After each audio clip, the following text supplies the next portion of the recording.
960 in Somaliland.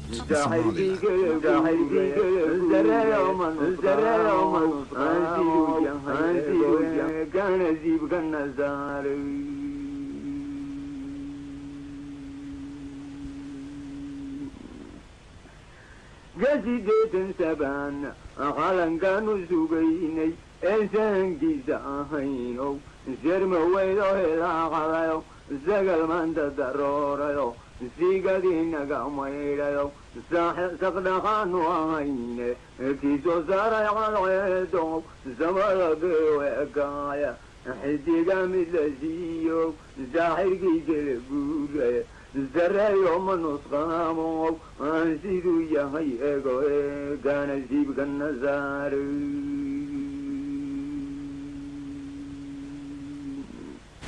1960, the two colonies became independent and on the 1st of July that year united to become the Republic of Somalia. At last there was a prospect of a united, prosperous country run by the Somalis themselves.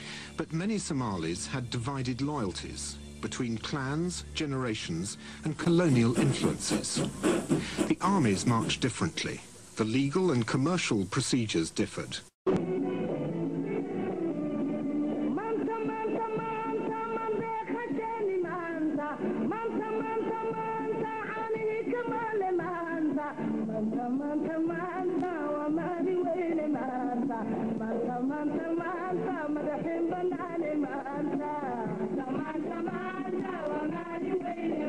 In 1969, President Sharmaka went on a mercy mission to the northeast. He never returned. A few days later, on the 21st of October 1969, Radio Mogadishu announced that Major General Siad Barre had staged an allegedly bloodless coup. Relentlessly making decisions, he quickly consolidated his position. Proclaiming himself president, he abolished the National Assembly and personally headed an appointed 25-member Supreme Revolutionary Council. Barre's other great skill involved the coexistence of Islam and Italian-inspired Roman Catholicism within a supposedly atheist Marxist-Leninist state. Now, with the country rallying behind him, Siad Barre had to look for more ambitious plans to foster his power gains and further attempt to go down in history as father of the Somali nation. One belief that would always unite the race was that ethnic Somalis in the neighbouring Ethiopia and Kenya should be reunited with Somalia. Secretly, he started training a movement, the Western Somali Liberation Front, within the disputed areas. At first, the clandestine aggression went well. Emboldened by the fact that the pro-Western Emperor Haile Selassie had been deposed, Barre launched a full-scale attack on Ethiopia in July 1977. I personally, at the time when asked, advised the Somali government not to intervene in the Ogaden. An embattled army and an empty treasury forced Barre to sign a peace treaty with Ethiopia in April 1988. And now disaster, for the brutal Siad Barre soon turned the politics of divide and rule the clans into a bloodbath. Had an extremely ruthless, cruel and ambitious dictator who, above all else, wanted to turn what was widely regarded as Africa's most homogeneous country into a nation of enemies. He wanted every region to mistrust the other, and he wanted all clans to be beholden to him. Killing tens of thousands by massacre, torture, and firing squad.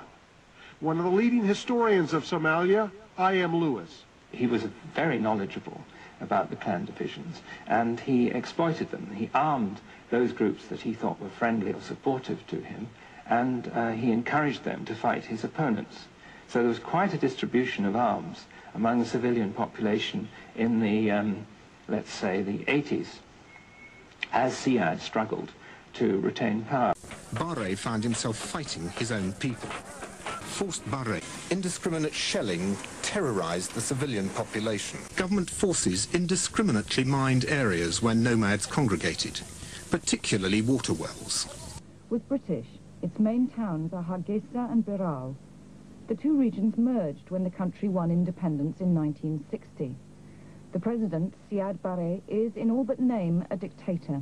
He was attacked last month by Amnesty International. They described his regime as a human rights crisis. What it documents is a pattern of torture of political opponents, massive arrests of people who merely criticize the governments or who are political opponents, unfair trials and many executions. 5 years on, these mines are still killing and maiming people, despite the efforts of Over 1 million people have fled their homes in terror. Many are now in crowded refugee camps with little food or water. waxaad aragtaa nin curyaana oo sita mashiinkii ku soconayay kaas oo uu ku soo socday ilaa magaalada Hargeysa. waxaad aragtaa dadku inuu nooc walba leeyahay mid aan laxaad lahayn mid gaboobay mid da'yar iyo nooc walba kuwaas oo ay dhibaatadooda saamaysay. While the report was being prepared, the war in the north broke out. Amnesty International has had many eyewitness accounts. Killings of civilians, unarmed civilians in Hargeisa at the end of May, beginning of June, and the alleged bombardment of fleeing civilians in tens of thousands. They're trying to escape from this and go across the border to Ethiopia. Now, across the border in Arshin Hatashek refugee camps, there are over 300,000 people from the north, from around Hargeisa, and there must be 1 million or more who are displaced within the country itself. 2 towns, least Hargeisa and Burao, are virtually completely destroyed. The Somali government, through its embassy in London, denies any responsibility for mass killings. In fact, it even denies that there's been a full-scale war at all. A government representative told us that the air raids which killed relatives of Welsh Somalis simply did not happen. It's not true that the army is carrying out repressive activities against people. That is a lie. It's a total lie. And we can prove this to you. I've seen film of an aeroplane dropping bombs on a city. I've seen photographs of devastated houses that could only have been caused by heavy shelling and bombing. I think you have seen an airplane. I do not think you have seen an airplane dropping bombs. There has been no bombardment in the north. And I repeat, no bombardment, no bombing. There was no need.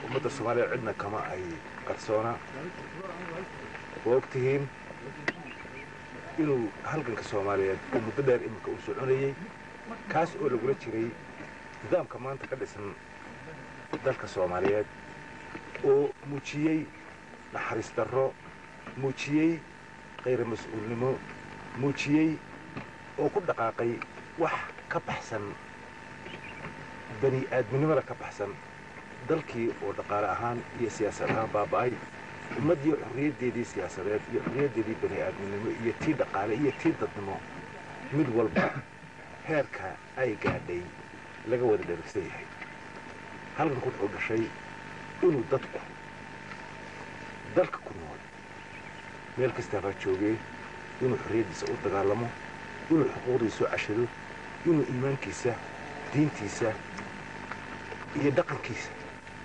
u madax bannaanaado in nidaam dimuqraadi ah oo xor ah oo ku dhisan ikhtiyaarka dadka doorasho xalaal ah oo dadku u xukuumadda dimuqraadi xaq u dhisan in laga sameeyo ayuu halkan uu bilaabmay